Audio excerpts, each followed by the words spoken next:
versículo se encuentra en el versículo 10. Primera de Timoteo, capítulo 6, versículo 10. Antes de leerlo, decirles que, según nos cuenta el libro de los Hechos, el padre de Timoteo era griego, pero su madre era judía.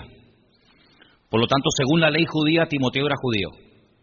Yo sé que hay un juego al cual jugamos, que el otro día fallé la respuesta, pero yo sinceramente les digo que está mal, el juego está mal, porque cuando la madre es judía, aunque el padre no sea judío, se considera que el niño es judío. Entonces, en ese juego de la Biblia, ¿qué gentil acompañó a Pablo y tal? Y la respuesta era Timoteo, pero la respuesta es equivocada, ¿no? Pero bueno, Pablo dice que lo conoció en uno de los viajes.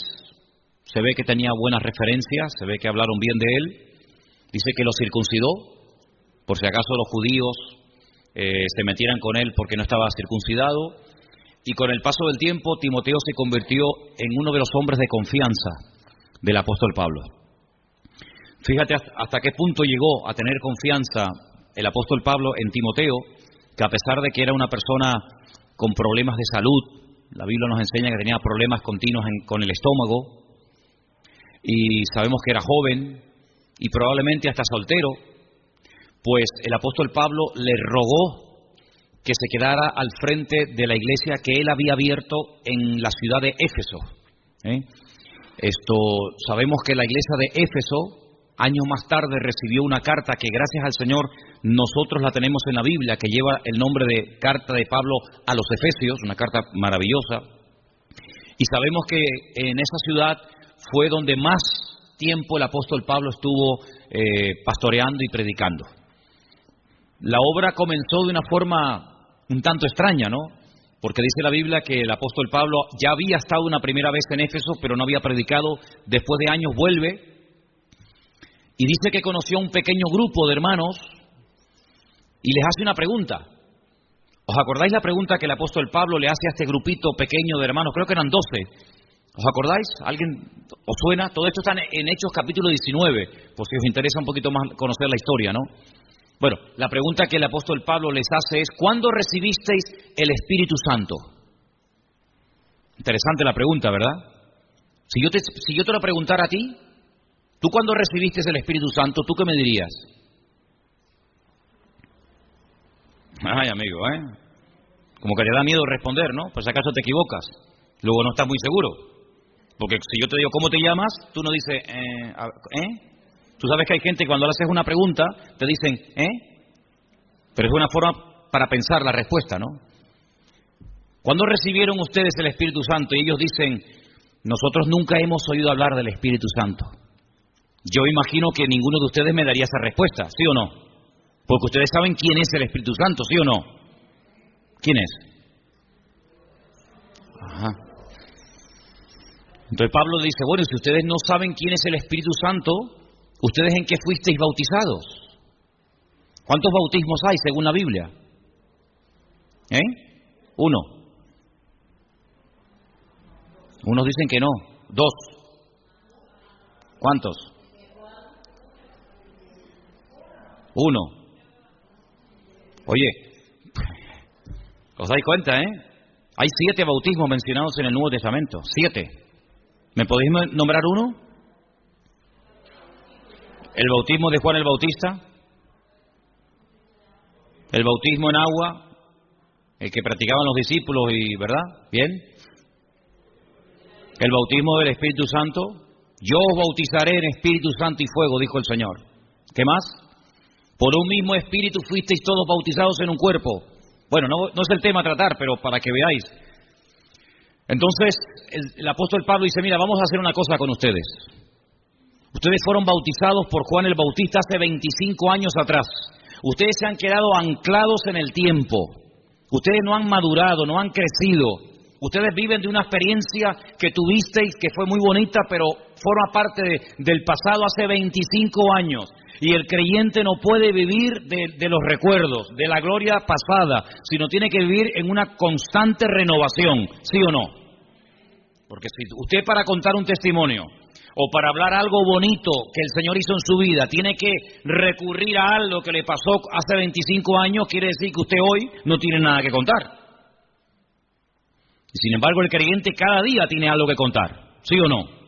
Yo puedo contar testimonio de hace 25 años, gloria al Señor, pero también puedo contar testimonio de hoy mismo, porque Dios cada día nos sorprende y cada día, pues oye, tiene algo nuevo para nosotros, porque Él nos quiere llevar, como he dicho 1.000.000 de veces, de gloria en gloria, y de victoria en victoria, y de bendición en bendición, y de triunfo en triunfo, Entonces, vamos a empezar de cero. El apóstol Pablo dice que los bautiza, y a continuación dice la Biblia que comenzaron a hablar en otras lenguas. Ya había pasado en Hechos capítulo 2, y así empezó la iglesia, con un pequeño grupito de 12 personas. Al poco tiempo, apareció por allí un matrimonio que llegaron a ser unos colaboradores tremendos en el ministerio del apóstol Pablo. Yo doy gracias a Dios por los que colaboran, ¿sabes? Gracias a Dios por los que cantan y por los que predican, todo eso está muy bonito, pero gloria a Dios por los que colaboran, amén. Hace falta gente que colabore en las congregaciones. Las congregaciones crecen en la medida del número de colaboradores que tienen, gente que apoya, gente que a lo mejor no predica, que no se ve mucho lo que hacen o lo que dicen, pero ahí están, sustentando, protegiendo, apuntalando la obra del Señor, ¿verdad? Y por allí apareció Priscila y Aquila. Priscila y Aquila, un matrimonio. Oye, ¿será casualidad que haya puesto primero Priscila y luego Aquila? ¿O se equivocó el autor del libro de los Hechos cuando lo puso? ¿No tenía que haber puesto primeramente a Aquila y luego a Priscila? Tú fíjate cómo no hay casualidades, que cuando empieza el primer viaje misionero, el primero, dice que iba Bernabé y Saulo o Pablo. Pero más adelante dice que iba Pablo y Bernabé. Esto tiene una razón de ser. Priscila y Aquila se dedicaban al mismo oficio del apóstol Pablo. Y ahora, si yo les explicara lo que realmente significaba, lo que realmente era hacer tiendas de campaña, no tiene nada que ver con lo que la mayoría de las veces nos hemos imaginado. El apóstol Pablo era fabricante de talit, y por eso él tenía tanto acceso a las sinagogas de los judíos, y por eso era tan bien recibido, ¿verdad? Pero bueno, vamos a dejar eso a un lado. La cuestión está en que tiene a Priscila y Aquila como colaboradores de la iglesia en Éfeso. Al poco tiempo aparece Tíquico. Al poco tiempo se une al equipo ministerial Timoteo. Y mira tú por dónde. ¿Sabes quién estaba de miembro en la iglesia de Éfeso? El apóstol Juan. Sí, el que escribió el Apocalipsis, el Evangelio, ahí estaba. ¿Pero con quién estaba? ¿Con quién estaba Juan? No. Tampoco. Estaba con una mujer muy importante. Estaba con María, la madre de Jesús, ¿o no? Porque en la cruz el Señor le dijo: Juan, ahí está tu madre. Mujer, ahí está tu hijo. Y Juan se la llevó a su casa. Y la historia secular cuenta que durante muchos años María y Juan, el amado, eran miembros de la iglesia de Éfeso, en la que Pablo estuvo 2 años. El día de la despedida, cuando Pablo dijo: hermanos, mi tiempo aquí se ha terminado, me tengo que ir a otro lugar. El día de la despedida dice que reunió a los ancianos de la iglesia y les dijo: hermanos, sabéis cómo entré y sabéis cómo me voy. No le debo nada a nadie. Sabéis mi trabajo, sabéis lo que he hecho, sabéis lo que hice, pero agárrate lo que dice. Yo sé que el día que yo me vaya, de entre vosotros, no le está hablando a inconversos, no le está hablando a gente que pasaba por la calle y entraron, sino a los ancianos, a los líderes de la obra, les dice: yo sé que el mismo día que yo me vaya se levantarán de entre vosotros lobos rapaces que no perdonarán al rebaño. Increíble. No se habían levantado durante el tiempo de Pablo, porque claro, Pablo los tenía como a raya, ¿no? Pero en cuanto se creara esa especie de vacío, se iban a levantar personas con falsas enseñanzas, con falsas doctrinas. Pero Pablo había estado 2 años, hermanos, 2 años predicando de noche y de día, casa por casa, uno por uno. 2 años, el mejor predicador de la época. Un apóstol de Jesucristo, 2 años enseñando sana doctrina, y el día de la despedida dice: yo sé que ustedes van a contaminar la iglesia, porque ustedes son como lobos rapaces que van a esperar que yo me vaya para hacerse con el rebaño. Y entonces, ¿qué es lo que hace Pablo? Le dice a Timoteo: Timoteo, quédate aquí. Y comienza a corregir todas las barbaridades que van a comenzar a enseñar a esta gente. Comienza a exhortar: dedícate a la lectura, predica a tiempo y fuera de tiempo, que nadie tenga en poco tu juventud. Y le escribe no una, 2 cartas le escribe a Timoteo para que él tenga material para enfrentarse a la dura lucha que va a enfrentar en Éfeso. Dicho sea de paso, en Éfeso a Pablo lo apedrearon y lo dieron por muerto. Sabéis que Pablo, cuando le escribe la carta a los Corintios, hay un momento en el que él da una lista de todos los padecimientos, de todos los sufrimientos que él ha ido experimentando a raíz de servir al Señor. Dice que fue apaleado, fue, apedreado, encarcelado, torturado, en fin, una barbaridad. Y dice: y en Éfeso peleé contra fieras. Probablemente lo lanzaron a la arena del circo romano y se lanzaron leones contra él, pero Dios lo protegió. Y en Éfeso a Pablo lo apedrearon, y dice, y lo sacaron fuera de la ciudad y lo dieron por muerto. Y probablemente a Pablo el Señor lo resucitó en la ciudad de Éfeso. ¿Qué te parece? Y en ese lugar es donde Timoteo se queda, y en ese lugar es donde él empieza su primera experiencia en el ministerio como pastor. Y en el capítulo 6, porque Pablo le da muchas instrucciones acerca de cómo tienen que comportarse los supuestos pastores, los diáconos, las mujeres, las solteras, las viudas, etcétera. En el capítulo 6, yo voy a leer a partir, si queréis, del versículo 3, unas palabras muy interesantes del apóstol que dice así: si alguno enseña otra cosa y no se conforma, si no se sujeta a las sanas palabras de nuestro Señor Jesucristo y a la doctrina que es conforme a la piedad o a la santidad, está envanecido y nada sabe. Delira acerca de cuestiones y de contiendas de palabras, de las cuales nacen envidias, pleitos, blasfemias, malas sospechas, disputas necias de hombres corruptos de entendimiento, privados de la verdad, que toman la piedad como fuente de ganancia. Apártate de los tales. Pero gran ganancia es la piedad acompañada de contentamiento, porque nada hemos traído a este mundo y sin duda nada podremos sacar. Qué gran verdad, ¿eh? Así que, teniendo sustento y abrigo, estemos contentos con esto. Qué diferente la filosofía de vida de un cristiano, de un hijo de Dios, a la filosofía del mundo en la actualidad, ¿verdad? Teniendo comida, sustento y abrigo, dice, tenemos que estar contentos, no decir, bueno, vale, no, contentos, no resignados ahí, bueno, contentos, hermano, gozándonos en el Señor. Solamente con eso, con el sustento y con el abrigo, sí, pero no es que no tengo esto, no, es que eso no es necesario para la vida. Y sigo leyendo en el versículo 9, porque los que quieren enriquecerse caen en tentación y lazo, y en muchas codicias necias y engañosas que hunden a los hombres en destrucción y perdición. No hay nadie que hable más claro que Pablo y Santiago acerca del peligro de dejarnos seducir y atrapar por los bienes materiales y por el tener, y cuanto más tienes, más quieres. Porque, hermano, el no tener tiene un límite. Sí. Si no tengo comida me muero de hambre, ese es el límite. Pero el tener, ¿qué límite tiene? No hay límite para la avaricia, no hay límite para tener. Y ahora quiero tener esto y mañana quiero tener lo otro. Y no hay un límite, porque siempre habrá algo nuevo que no tienes y te gusta tener. Pero la palabra de Dios nos enseña que nosotros no tenemos que entrar en ese juego, en esas vanidades absurdas de tener, sino que teniendo, como acabamos de leer, sustento y abrigo, estemos contentos con esto. Hoy ha habido gente en el mundo que ha muerto de hambre, hermanos. Hoy, sí, hoy mismo. Mientras tú y yo estamos aquí en la iglesia, alabando a Dios, y gloria a Dios, y aleluya, y cada uno con la suya. Pues hoy ha habido gente en el mundo que ha muerto de hambre. ¿Qué te parece? En pleno siglo XXI, que haya gente que muera de hambre, con toda la comida que se tira, con todos los recursos que hay, pues sí, hermano, todavía hay gente que muere de hambre.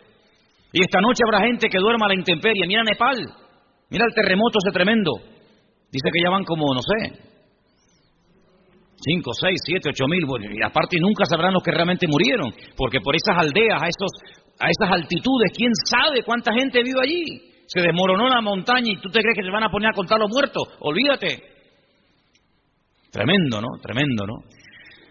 Y nosotros esta noche, gracias a Dios, podemos dormir en una cama y tranquilos y cubiertos. Así que, hermano, ¿cuántos motivos tenemos para darle gracias a Dios? Amén. Amén. Y ahora viene un versículo que es tremendo, ¿no?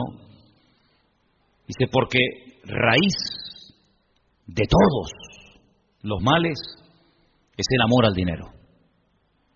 Fíjate que no menciona el dinero, sino el amor al dinero, que es otra cosa. El cual, codiciando algunos, fíjate lo que dice aquí, se extraviaron de la fe. Luego la habían conocido, habían experimentado el amor del Señor.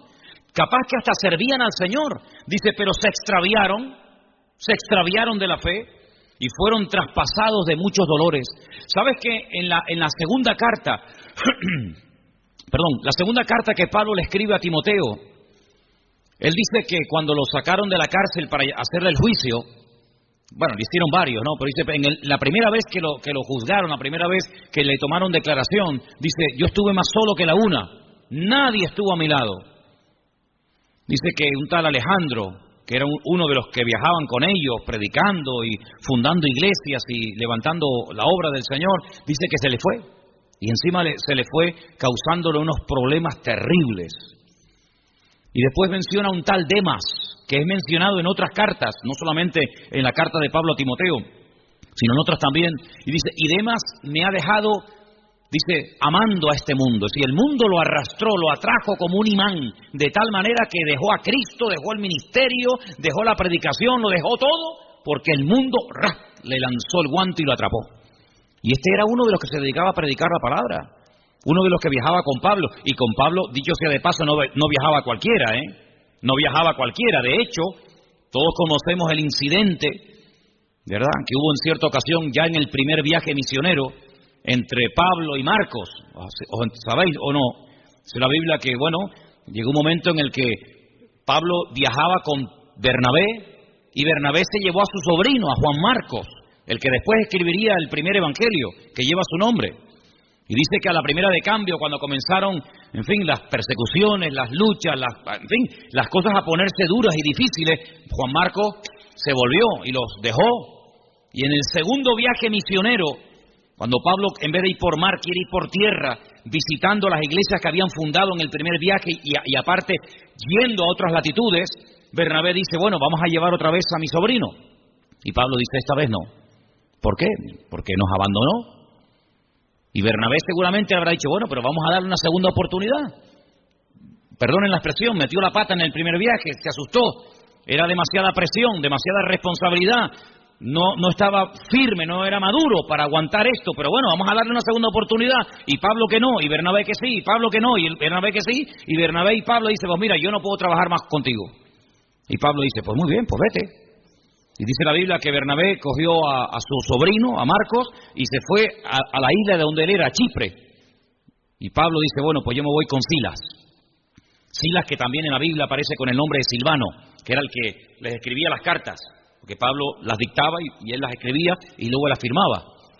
Y la Biblia pues nos dice que se separaron durante años y no volvieron a trabajar juntos. Fíjate lo exigente que era Pablo, que como la liaras una vez, cruz y raya, se acabó. Contigo no se puede contar para esto por lo menos. Después de muchos años sabemos que Pablo le dijo a Marcos que viniera a la cárcel a visitarlo y tal y cual, pero si Demas viajaba con Pablo es porque había pasado el filtro. Porque a Pablo no se la daban con queso, a Pablo no se le colaba cualquiera. Pues a ese que viajaba con Pablo, a ese que sirvió al Señor en el ministerio juntamente con Pablo, dice que lo abandonó por amor a este mundo. Así que no solamente una persona que no es pastor y que no sirve al Señor, digamos, a tiempo completo, puede ser en un momento determinado engañado y atrapado y engañado por el mundo, sino que también pastores.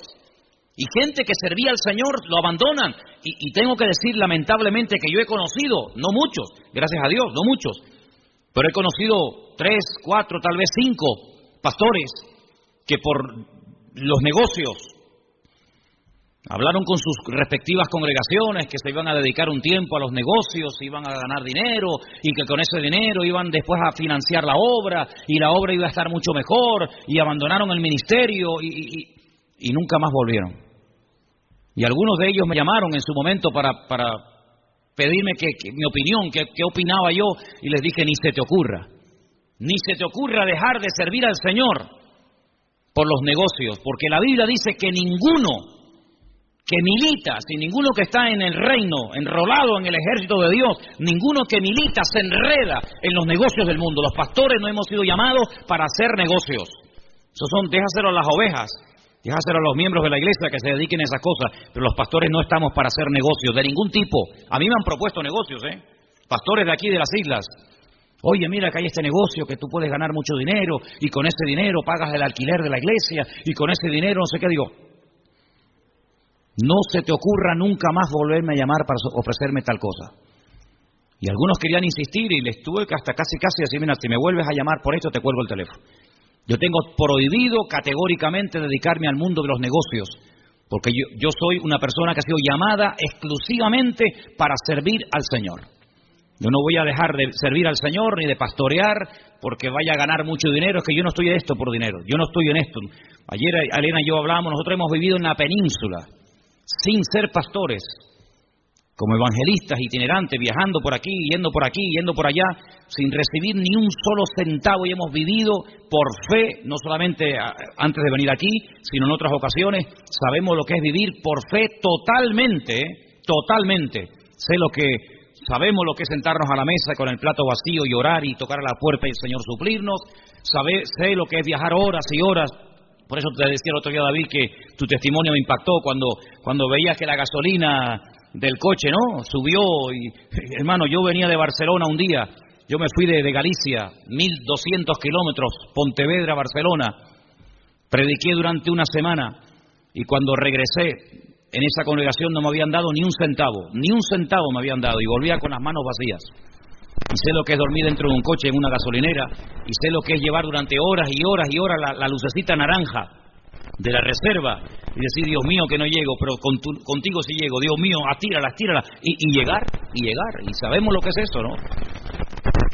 Pero no es una tentación, no debería ser una tentación para una persona que sirva al Señor, tampoco para un cristiano, pero para uno que sirva al Señor menos todavía. No debería ser una tentación el tema económico, porque la Biblia dice, y lo vuelvo a repetir, que el que milita no se enreda en los negocios de esta vida. Y además de eso, hay una amonestación tremenda que hemos leído esta noche, que dice que el amor al dinero es la raíz de todos los males. Por amor al dinero se deja el ministerio, por amor al dinero se deja de venir a la iglesia, por amor al dinero se deja de servir al Señor, por amor al dinero se hacen guerras, se viola, se mata, se asesina, se hacen injusticias, por amor al dinero se hacen barbaridades. Y si no miren el país en el que vivimos, ¿qué es lo que lo ha destruido? El amor al dinero. Y ahora le están pidiendo a la pobre gente que lleve su DNI deprisa y corriendo al banco, porque si no te bloquean la cuenta y no sé qué, no sé cuánto. ¿Y por qué no se lo han pedido a todos estos sinvergüenzas ladrones que han robado millones y millones y saben que han robado y no van a devolver ni un centavo? Ese es el mundo en el que vivimos, el amor al dinero, ¿verdad? Y ganan sueldos alucinantes que ni en toda la vida tú y yo vamos a vivir, pero quieren más y más y más. Y yo tengo 1 millón y quiero 5, y tengo 5 y quiero 100 y quiero 100. Miren al yerno del rey. ¿Qué más podía pedir ese muchacho? Casado con la hija del rey de España. Tenía su vida garantizada ya para siempre, él, sus hijos, sus nietos, pero la avaricia, el tener más, y una casa, y el otro, y lo otro. El amor al dinero, dice la Biblia, es la raíz de todos los males. Y nosotros no tenemos que entrar en ese terreno, porque es un terreno tremendamente peligroso. El poder y el dinero corrompen a la persona si no está bien parada, si no está bien arraigada en las cosas del Señor. Mire, el hombre más sabio de la tierra,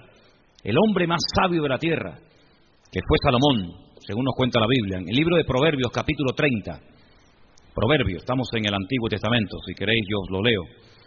Versículos 8 y 9, dice unas palabras tremendas. Bueno, se ve que la sabía la teoría, pero luego la práctica le costó un poco llevarla a la práctica, ¿no? Pero bueno, por lo menos la teoría la escribió y la sabía. Proverbios 30, 8 y 9 dice: 2 cosas te he demandado, no me las niegues antes de que muera. Vanidad y palabra mentirosa aparta de mí. No me des pobreza ni riqueza. Son los 2 extremos, ¿no? Manténme del pan necesario, no sea que me sacie y te niegue y diga: ¿quién es Dios? ¿Quién es Dios? O que siendo pobre hurte y blasfeme el nombre de mi Dios. Ahí la sabiduría le funcionó y él sabía perfectamente que tanto un extremo, la miseria, la pobreza, como la superabundancia, son 2 peligros que terminan matando y destruyendo la vida del hombre. La pregunta que yo les quería hacer esta tarde acerca de este tema es: ¿se puede en la iglesia, o mejor dicho, habla la Biblia del tema del dinero?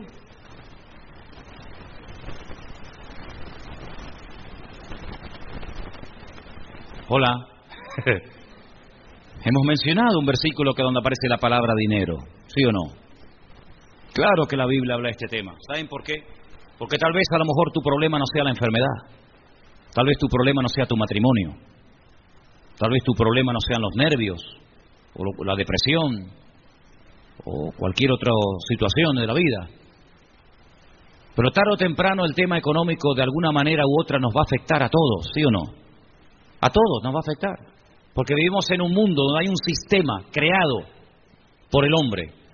Y en ese mundo vivimos, aunque no somos de este mundo, estamos de paso, pero por vivir en este mundo, cuando llega final de mes, tenemos que pagar, los que tengan casa en propiedad, su hipoteca, los que vivimos de alquiler, nuestro alquiler. Cuando llega el recibo de la luz hay que pagarlo con dinero. Cuando quieres poner gasolina en el coche hay que utilizar dinero. Cuando quieres comprarte un par de zapatos porque te hacen falta tienes que utilizar dinero. Cuando quieres llamar a tu familia que está en el otro punto de la tierra tienes que pagar con dinero. En fin, todo hoy en día gira en torno al dinero. Y con el dinero se pueden hacer muchas cosas buenas. Claro que sí. Con el dinero se pueden abrir iglesias, se pueden comprar Biblias, se puede comprar cosas para ayudar a la gente. Habéis visto en la pantalla, habéis visto lo que se hizo en su día. Gracias al Señor, con el dinero que entraba, se pudo comprar un terreno donde hoy en día hay niños huérfanos, ¿verdad? Que si no fuera por la ayuda que reciben, estarían por las calles tirados como perros, muertos de hambre, o sabe Dios qué, ¿verdad? Con el dinero se pueden hacer maravillas, pero también se pueden hacer auténticas barbaridades. Auténticas barbaridades. Fíjate tú, hermano, que el día que el Señor Jesucristo resucitó, y los fariseos y los escribas y los sumos sacerdotes sabían que había resucitado, porque ellos sabían perfectamente que el testimonio de la guardia romana era un testimonio fidedigno. Ellos sabían perfectamente que la resurrección se había producido, pero no querían aceptarla. No querían decir: oye, nos hemos equivocado, hemos matado al Mesías y al final era quien él dijo que era, el Mesías, y ha resucitado. Bueno, vamos a pedirle al Señor perdón. No. Inventaron un rollo, inventaron una historia y le ofrecieron a los soldados romanos dinero para que dijeran: si os preguntan, ¿qué pasó? ¿Qué pasó con el cuerpo de Jesús? ¿Resucitó? ¿No resucitó? ¿Qué fue? Dice que los sobornaron, les dieron dinero para que le dijeran a la gente: no, es que nos quedamos dormidos. Fíjate, 16 soldados romanos nos quedamos dormidos. Vinieron de noche sus discípulos, pasaron por encima de nosotros, rodaron la piedra, antes cortaron el sello romano, sacaron al muerto fuera y no nos hemos enterado. Y dice, y este dicho llega hasta el día de hoy. Es decir, que cuando se escribieron los evangelios todavía corría la bola en el mundo de que era mentira que Jesús había resucitado, sino que sus discípulos robaron el cuerpo y fue todo por un soborno con dinero. Entonces, con dinero se pueden hacer maravillas y con dinero se pueden hacer auténticas barbaridades. Porque el dinero es un instrumento, es un buen siervo, pero es muy mal amo, es tremendamente cruel. Si lo usas, será una bendición. Si te usa, te destruirá. si lo usas adecuadamente, si lo administras, si lo canalizas para el fin por el cual Dios te lo dio, será una bendición. De hecho, el martes en la clase de discipulado pusimos en una pizarra las listas, las 2 listas que hay en el Nuevo Testamento de lo que llamamos los dones del Espíritu Santo, que están en Romanos capítulo 12 y Primera de Corintios capítulo 12, y uno de los dones es el don de repartir.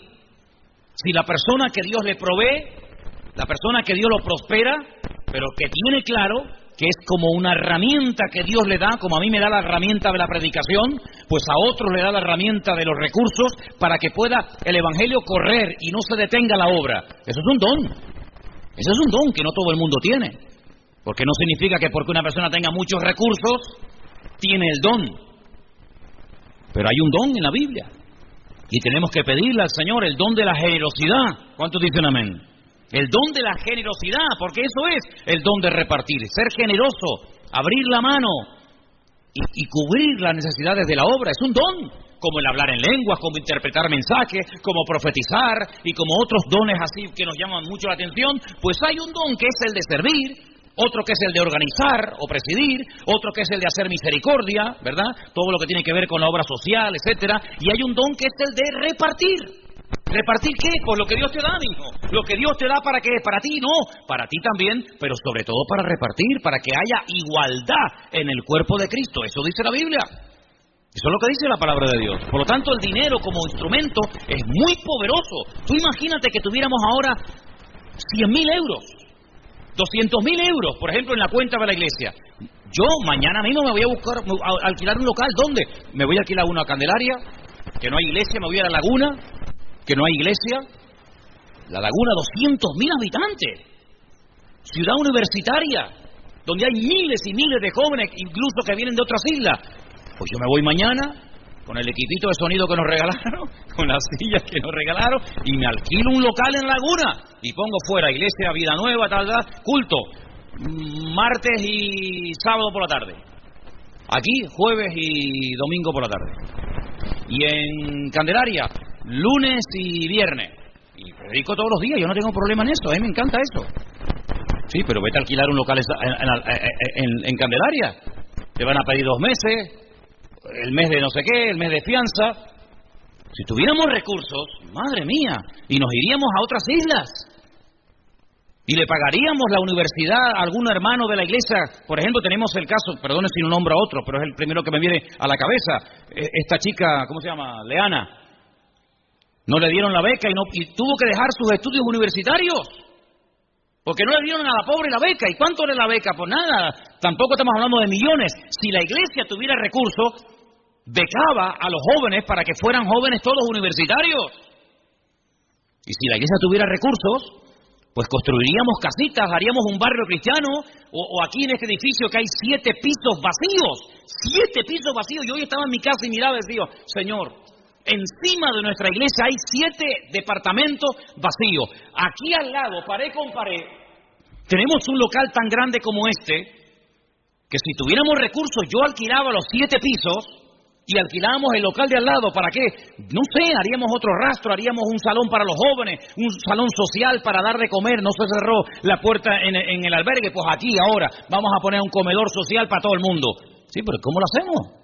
¿Cómo lo hacemos? Están pidiendo 1.000 euros de alquiler por este local. Y por poco que pidan van a pedir 300 o 400 euros por cada piso. Si tuviéramos 7 podríamos ayudar a las familias necesitadas de la obra. Con dinero, hermanos, se pueden hacer maravillas. Iglesias, financiar pastores, abrir centros de rehabilitación, lo que quieras. Pero si no hay dinero, pues hay que conformarse con lo que hay. Pero fíjate el mundo cómo utiliza para lo malo sus recursos. Y la droga, el dinero y los miles de millones que producen, ¿para qué? Para guerras, para derrocar gobiernos, para matar gente, para matar criaturas, para secuestro, para violar. La raíz de todos los males es el amor al dinero. Por eso tenemos que orar al Señor, y hermano, y no es pecado hacerlo. Orar para que Dios nos dé recursos, no solamente recursos humanos, sino también recursos materiales. ¿Cuántos dicen amén? Yo me acuerdo cuando vinimos de un viaje de África y nada más entrar por la puerta de la iglesia en el puerto de la Cruz, me acordaré toda mi vida como si fuera ahora. Habían allí dos hermanas de visita Claro, cuando uno venía de África, imagínate cómo venía. Vienes encendido de África, ¿no? Viendo la necesidad, viendo la basura, viendo a los chiquillos. Veníamos de allí locos y querías meter a todo el mundo en la visión de África. Y estaba allí una señora y nada más terminar el culto me dice, ¿me deja su número de cuenta? Y le dije, ¿para qué? Pensé que me iba a pedir algo. Si no, porque quiero dar una ofrenda a la iglesia. Digo, entonces usted necesita la cuenta de la iglesia, no la cuenta mía. Eso, la cuenta de la iglesia. Digo, mira, ahí está Armando, me acordaré que estaba allí. Digo, háblese con ese hermano que está ahí. Él le da el número de la cuenta de la iglesia. Y dio 10.000 euros. Que no ha sido la ofrenda más grande que han dado aquí, Porque aquí una vez un hermano dio 5 millones de pesetas, Cuando empezamos, un hermano de aquí dio 5 millones de pesetas. Y a la semana otro dio 2.700.000 pesetas. Cuando empezamos aquí hace 14 años. Y con ese dinero, pues se compró el terreno, se comenzó a construir. Después vino un hermano que ya no se congrega aquí, que dio un día 5.000 euros. Me fui un día a predicar a Madrid y salía del baño y se me acercó una hermana y me dijo, tenga hermano, para los niños de África, y me dio 1.000 euros. Y fue una cosa increíble. Con dinero, hermanos, se pueden hacer maravillas. Maravillas, sinceramente. Y tenemos que orar al Señor, que el Señor levante obreros, pero obreros que podamos después ayudarlos y podamos sustentarlos y que se dediquen, como yo creo que tiene que ser dedicado un obrero, a tiempo completo y que tenga sus recursos y que tenga sus necesidades cubiertas. ¿Para qué? Para que tenga 24 horas al día dispuesto para servir al Señor. Y tenemos que orar y Dios lo puede hacer. ¿Cuántos dicen amén, hermanos? Dios lo puede hacer. Yo creo que una de las cosas que el diablo está tratando de controlar a toda costa son las finanzas y los recursos, para que los creyentes no levanten cabeza y para que las iglesias sean cabeza en vez de ser cola, como dice la palabra que tienen que ser. Y a mí me da mucho dolor cuando veo hermanos que tienen, para que seamos cabeza y no cola, ¿no? Lo dije al revés, perdón. Menos mal que ustedes ya saben de la Biblia. Que ya se pueden corregir al pastor. Fíjate qué maravilla, qué nivelazo, tremendo. Entonces, hermanos, tenemos que orar que Dios supla recursos, hombre. Imagínate que pudiéramos alquilar ese local, no sé, en La Laguna, en Candelaria o en Guímaro, donde fuera. Bueno, a alguna pareja ahí de la iglesia que esté dispuesto a ir allí. Venga, mandamos a Fulano y a Mengano. Sí, ¿cómo los mandamos? ¿Con una mano delante y una mano detrás? ¿Cómo los mandamos? Habrá que comprarles un cochecito, alquilarles un piso, pagarles el primer año los gastos de la obra hasta que la iglesia crezca. ¿Cuántas maravillas se pueden hacer con recursos, hermanos? Y tenemos que orar para que en el nombre de Jesús las riquezas o las necesidades materiales de la obra no frenen el avance del Evangelio, no frenen el avance del Señor. Y yo creo que si tenemos fe y oramos, el Señor va a hacer milagros entre nosotros, porque nuestro Dios es un Dios de milagros. Pero hay algo, hermanos, que yo tengo que decirlo, y no lo digo con doble intención, porque líbreme Dios, lo digo con toda sinceridad. Mire, hermano, si nosotros somos fieles, aunque seamos 4, no me importa el número no tiene nada que ver con esto. Si nosotros somos fieles con nuestro Dios en lo que nos corresponde como cristianos dar, Dios va a respaldar su obra. Porque dice la Biblia, y quiero leer ese versículo esta tarde, porque la Biblia, claro que habla de economía, pero de economía sana, no de economía corrupta como está en las calles, sino de una economía correcta, sana, justa. En el libro de Malaquías, que en su Biblia está en el último del Antiguo Testamento, hay un versículo que yo sé que tú conoces de memoria, pero yo te lo voy a leer. Está en capítulo 4 de Malaquías. 3, perdón. Cuando uno deja su Biblia y coge otra, ¿verdad? En la otra Biblia mía hago así, y lo encuentro enseguida. Cuando uno cambia de Biblia parece que nos cuesta más conseguir las cosas, ¿no? Pero hablando acerca de las ofrendas, hablando acerca de los diezmos. ¿Me ayudáis? Es el 10, pero que sí, 3, sí, perdón, ya está, sí, 3:10, perdón, sí. Es que en la otra Biblia tengo ese versículo a la izquierda y en esta está a la derecha. Capítulo 3 de Malaquías, verso 10. Bueno, si quieren arranco desde el... pasa que es muy fuerte el 9, no sé si les va a gustar que lo lea. No sé qué hacer. Yo iba a leer el 8, pero es que el 8 peor. Ay, mi madre.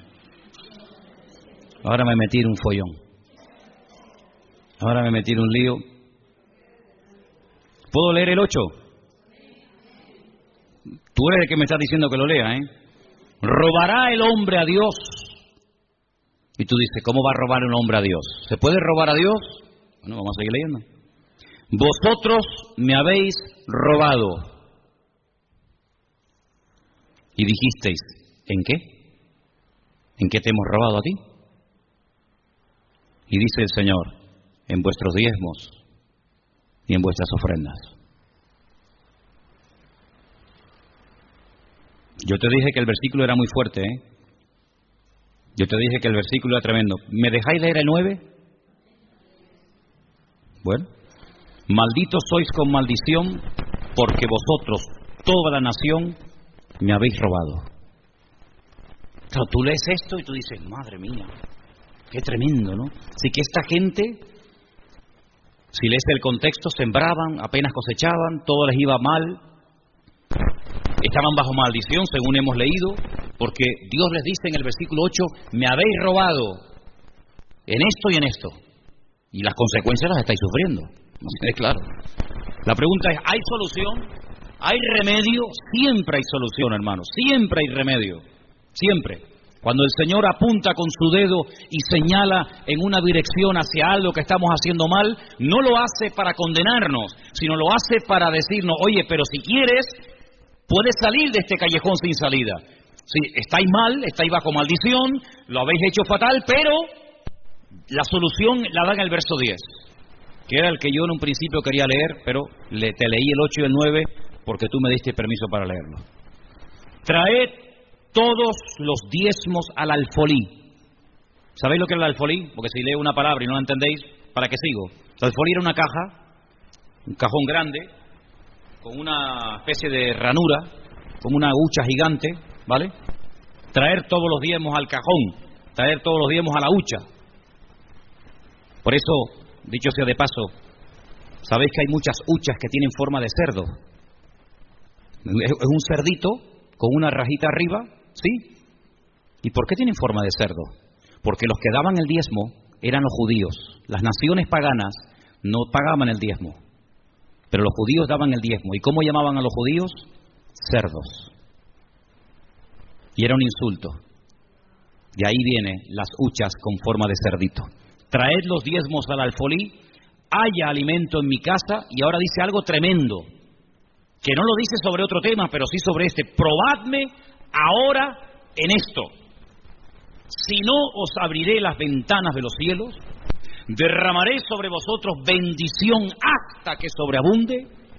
Además, verso 11, reprenderé también por vosotros al devorador,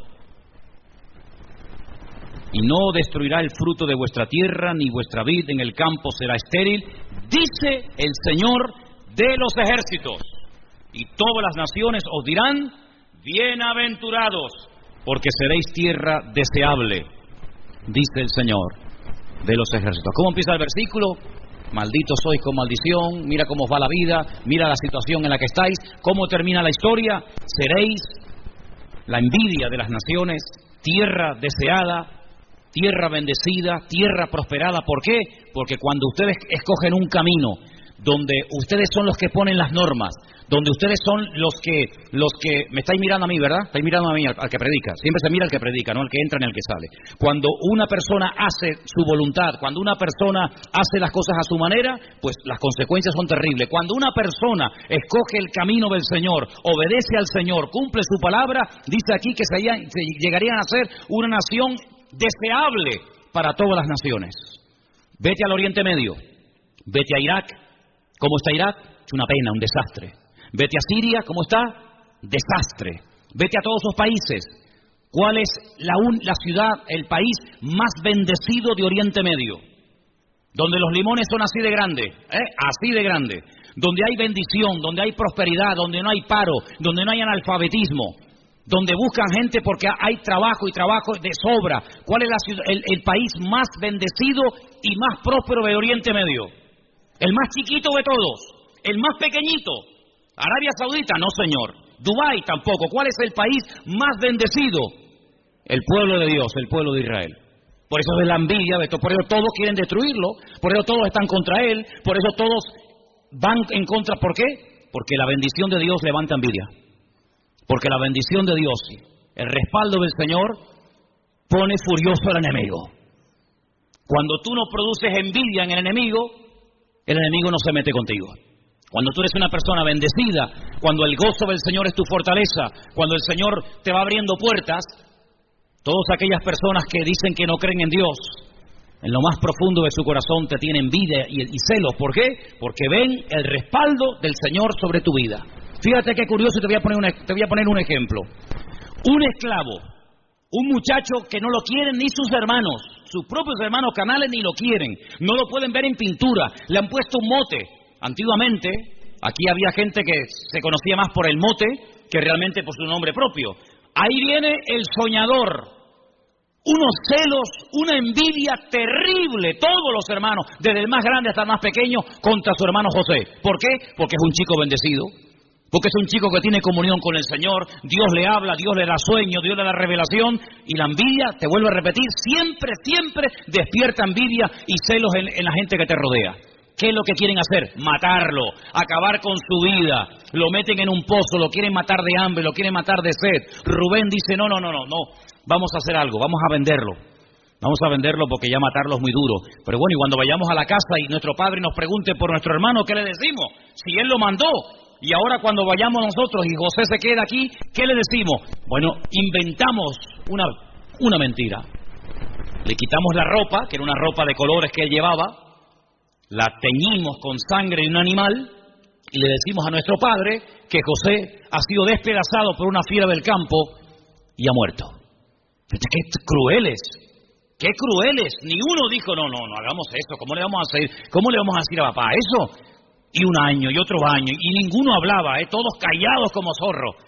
Y José, el pobrecito, allí más solo que la una en Egipto. Pero dice la Biblia que el Señor estaba con José. ¿Cuántos dicen amén? La Biblia no dice, pero el Señor estaba con Rubén, el Señor estaba con Neftalí, el Señor estaba con Agad o con Aser, no. El Señor estaba con aquel que aparentemente era el que peor estaba. Solo, abandonado, tirado allí como un perro en Egipto sin entender ni papa, porque él hablaba hebreo, allí se hablaba en el idioma de los egipcios, árabe, él no entendía nada, sin padre, sin madre, sin comérselo ni bebérselo, más solo que la una. Lo compra un señor llamado Potifar. Y se da cuenta que este muchacho es distinto. Se da cuenta que este joven es diferente. Siembra y hay unas cosechas alucinantes. Organiza el ganado y el ganado es sano, robusto y fuerte. Donde pone la mano José, dice, allí estaba la mano de Dios. José es un hombre próspero porque tiene comunión con el Señor. Claro, la envidia y los celos, ¿de qué venía? De la unción y de la bendición de Dios que había sobre su vida. Entonces, amados hermanos, te das cuenta cómo cuando una persona es bendecida, cuando una persona tiene algo que decirle al mundo, la gente te preguntará y la gente se te acercará. Pero si vamos por la vida quejándonos, si vamos por la vida lamentándonos, ¿qué te van a preguntar a ti? ¿Para qué se te van a acercar a ti si ya poniendo la televisión nos ponen la cabeza así todos los días? Pero ¿a quién se van a acercar? A la persona que vive en este mundo, pero es diferente. Ríe, canta, danza, baila, honra al Señor. ¿Por qué? Porque aunque vive en este mundo, no es de este mundo. Y eso es lo que la gente tiene que ver en ti y lo que tiene que ver en mí. Pero no lo van a ver aquí dentro, porque aquí de la gente en la calle prácticamente no entran porque les da miedo. Pero cuando salgas de aquí, ya verás compañeros de trabajo, compañeros de instituto, compañeros de clase, vecinos, amigos, familiares. Es ahí donde tienes que marcar una diferencia y hablar diferente y hablar distinto, decir, Dios está con nosotros, pero en palabras y en hechos. ¿Cuántos dicen amén? Pero para eso tenemos que hacer lo que nos corresponde. Esto no es tocar un botón y ya está, no. Aquí hay una parte humana que cuando nosotros la hacemos, Dios dice que hace así y abre las ventanas de los cielos, derrama bendición hasta que sobreabunda y además Él se encarga de reprender al devorador. Y yo pregunto, ¿y quién es ese señor? ¿Quién es el devorador? ¿El diablo? Bueno, pues yo veo cristianos que están todo el día reprendiendo al diablo. Todo el día están reprendiendo al diablo. Pero si el Señor dice, pero si tú haces tu parte, el que lo voy a reprender voy a ser yo. ¿Y a quién le va a hacer más caso el diablo? ¿A ti o a Dios? Fíjate tú que Miguel es el arcángel más poderoso que jamás Dios ha creado. Y cuando Satanás vino a pelear contra él porque quería el cuerpo de Moisés, ¿qué dijo Miguel? Que el Señor te reprenda, porque como te reprenda el Señor, tú no aguantas ni una décima de segundo. Pues ya está. Pues entonces en vez de hacer tú la parte de Dios y querer que Dios haga tu parte, hazlo al revés. Haz tú tu parte como cristiana, como hermano, como hijo de Dios, y deja al Señor que se encargue de lo que tú no puedes hacer, y vas a ver resultados tremendos, pero siempre detrás de la obediencia. Y quiero recordarte el versículo con el que empezamos en esta noche. La raíz de todos los males es el amor al dinero. Tú amas el dinero, como ames el dinero, tienes un problema terrible en tu vida. El dinero tienes que usarlo, porque es un instrumento que tiene que ser tu siervo, tiene que estar para tu servicio, y no tú para el servicio del dinero, porque entonces eres hombre muerto. Nunca te va a llegar nada. Tendrás, como dice la Biblia, saco roto, que meterás la mano y nunca hay nada. Pero cuando uno tiene el contentamiento del Señor, tú te das...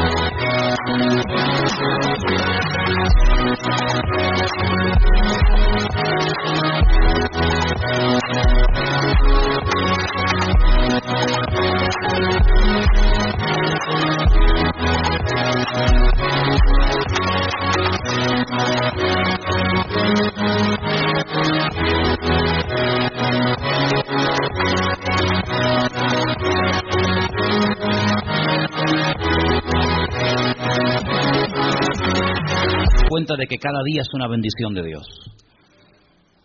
Dicen los judíos, y termino, no por trabajar más se gana más. Dicen ellos, no por trabajar más se gana más. Tampoco por trabajar menos Dios te va a proveer lo que tú necesitas. ¿Qué es lo que hacen ellos? ¿Qué es lo que hacen con el tema económico? Ellos lo que hacen, cuando empieza el año, oran y le encomiendan al Señor todo el año.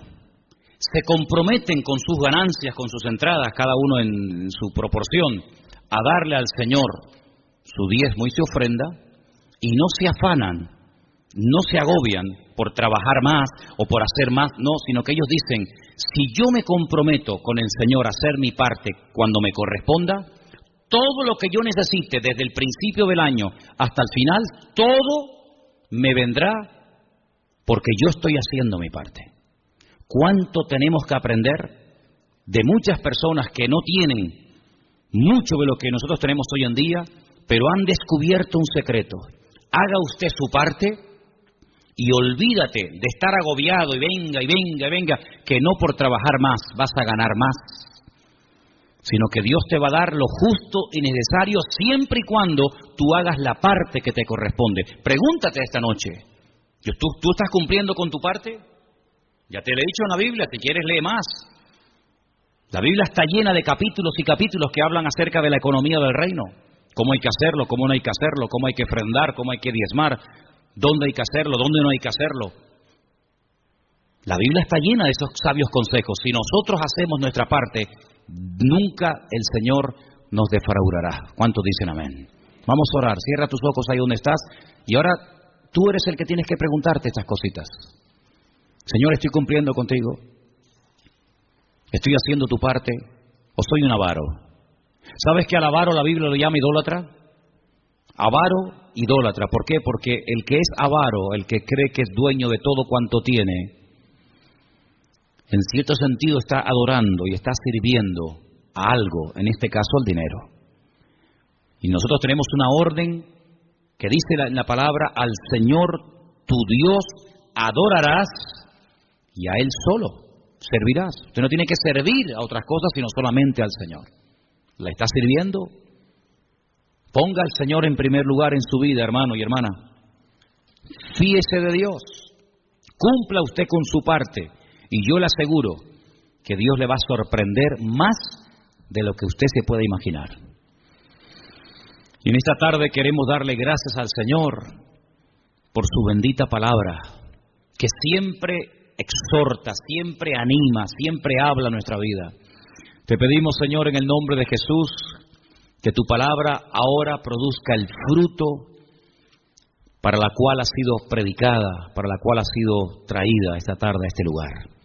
Toca nuestros corazones, rompe cualquier atadura, cualquier apego, Señor, al dinero o a cualquier otra cosa, y que solamente adoremos y sirvamos a nuestro Dios, a nada ni a nadie más. Y también queremos unirnos en esta noche a favor de la vida de nuestra hermana Rosy, allí en el puerto de la Cruz. Señor, tú eres el Dios todopoderoso, nuestro sanador, nuestro médico divino. Nuestra vida está en tus manos, tú la das y tú la quitas. Tú la alargas o tú la acortas, según es tu voluntad. En esta tarde oramos con fe, con toda la seguridad del mundo, de que la vida de Rosy te pertenece a ti, Señor. Ella te ama, ella te sirve, ella te honra, y pedimos que tu nombre sea glorificado en esta situación. Este es un momento para que tú seas glorificado, Señor. Y en el nombre de Jesús declaramos la bendición de Dios sobre la vida de nuestra hermana en esta tarde. Donde quiera que se encuentre, te pido que ahora tu mano se pose sobre ella y haya un consuelo, un aliento, un milagro de parte tuya, Señor. Aceptamos tu voluntad, cualquiera que sea, tú lo sabes.